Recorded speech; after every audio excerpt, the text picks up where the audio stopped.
Good day, ladies and gents, this is Leo from the Yu-Gi-Oh! Roundup, and I'll be rounding up this week's Yu-Gi-Oh! TCG, OCG, and Master Duel news. All sources will be linked in the description below. Thank you YGO organization for continuing to report all things Yu-Gi-Oh! And the translators for allowing players to continue to choreograph new support ahead of the TCG schedule. We appreciate all the work you've done for the Yu-Gi-Oh! Community.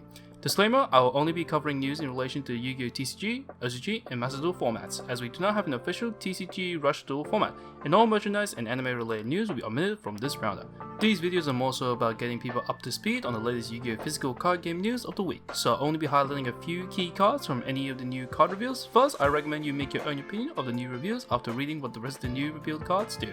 Without further ado, let us begin the news roundup. Starting things off, we have a new quick play spell that will be coming to the Crimson King structure deck, Absolute Power Force, named after the special move used by the Red Dragon Archfey in the anime, as well as a set name during the 5Ds era. It does the following: target one Red Dragon Archfey you control. If that monster you control battles an opponent's monster this turn, apply these effects until the end of the damage step. Targeted monster gains 1000 attack. Your opponent cannot activate cards or effects if the targeted monster attacks a defense position monster, inflict piercing battle damage, and any battle damage your opponent takes from this battle is doubled. That's a loaded battle related spell. Red Dragon Archfey going up to a 4000 stat line and cannot respond to his attack, and does piercing and double battle damage, basically becoming a mini Chaos Max Dragon. Not a bad card if you're doing anime deck building. OCG now have a new tournament event series known as the Area Championship Series, where they decide the strongest duelists of each area of Japan. This will start in August and will go all the way through till February 2024. In other OCG news, they are now importing our TCG World Premiere cards in the World Premiere Pack 2023, which include but not limited to Goaty, Gold Pride, and Gate Guardian.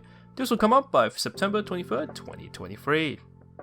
Master Duel has a fair bit of news this week, so we'll compile them all in this segment. S-Force Solo Mode is now added to the game, which now allows you to pick up the Dark and Light Orbs for gate unlocking, and 3 copies of each of the newly added S-Force Retroactive and S-Force Lapswell.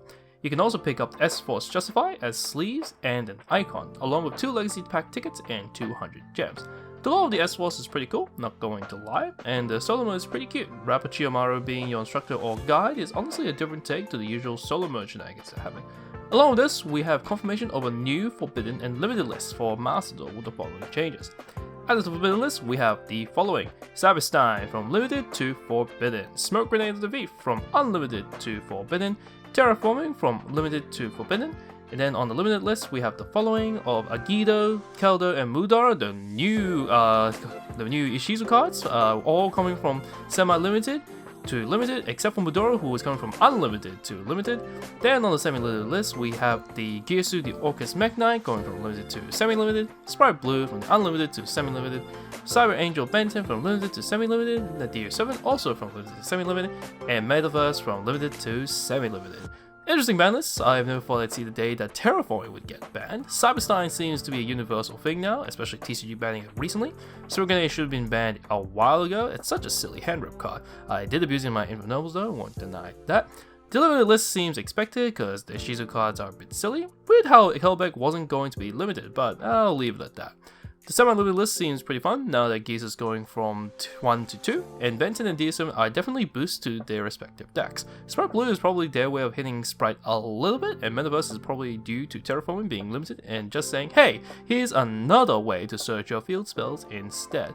To add to this, we do have a new selection pack called Climax of the Showdown, which is introducing the crazy Bestial monsters and the new Abyss Sector support.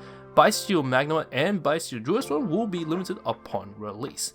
The Trial Duel Double Deck 1 has happened as of airing of this video. I hope you're able to get your free wins for a free pack of Synchronized Cosmos. And now we have the Master Duel rank introduced to the ranking ladder to climb after Diamond. Due to this, you no longer demote in Gold rank, and Gold rank requires more wins for promotion. Platinum rank now requires more losses to be demoted, and rewards for the Diamond and Platinum are now shifted to Master and Diamond rankings. Now that the Master Duel stuff is out of the way, we now have our final fake number monster for the Animation Chronicles. In number 1 Infection Buzz King, a rank 8 Dark Fiend exceeds effect monster with 3000 attack and 2500 defense, requiring 2 or more level 8 monsters. You can only use the first and second effects of this card's name each once per turn. If this card exceeds something, you can look at your opponent's extra deck and send 1 card from it to the graveyard. You can detach 1 material from this card, then target 1 card your opponent controls, destroy it. Then, if it was a face-up monster, inflict damage to your opponent equal to half the attacker down on the field. Once per turn, during a standby phase, you can attach one card from your opponent's graveyard to this card as material. Okay, wow, so we have another Unicorn/Diablosis-like effect on the Sea Summon, as well as your typical destroy and burn effect, with a redo kind of effect where you can touch cards onto it, albeit this time from the graveyard. This is actually not too bad of a rank 8 monster to go into if you're playing those rank 8 base decks. Seems pretty good, might be a boost later, but we shall see. The last bit of news this week, we have a new Photon monster in Photon Delta Wing in Animation Chronicles. This is a level 4 light machine effect monster with 1800 attack and 900 defense. This card is normal summon. You can special summon one Photon Delta Wing from your hand or deck in defense position, but you cannot special summon monsters for the rest of this turn except light monsters. Your opponent cannot declare attacks while you control another Photon Delta Wing. Photon's eating good with this one. Upon normal summon, you can bring out another copy of it and go into your rank 4 plays with it. This honestly seems pretty nice. The light lock doesn't matter because the Photons are all light attribute anyway. Very nice support for Photons for this one. And that's a wrap. Thank you all for watching or listening to this video. I appreciate that you reached the end of this video. If you like these quick news roundup, please subscribe and hit the notification bell if you want more of this. And I will speak with you all in the next roundup.